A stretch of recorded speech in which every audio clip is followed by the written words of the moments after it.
Ay, ako nga pala si Cyril Bugante, operator ng DTF machine dito sa Transfer 999. Ito naman po ang aming printer area po namin. Ito naman po aming copying na may 90% good condition pa po. Ganito naman po ay edge clean ng DTF po.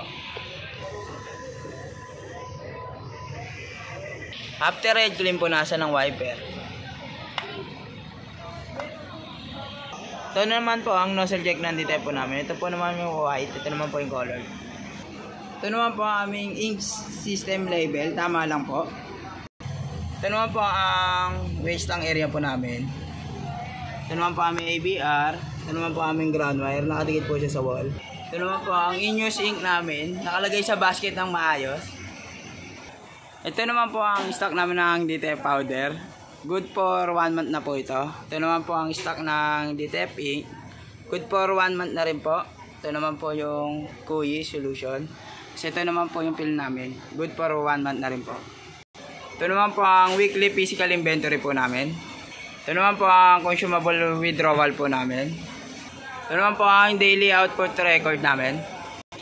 Ito naman po ang printer daily checklist po namin. Updated naman po siya. Thank you.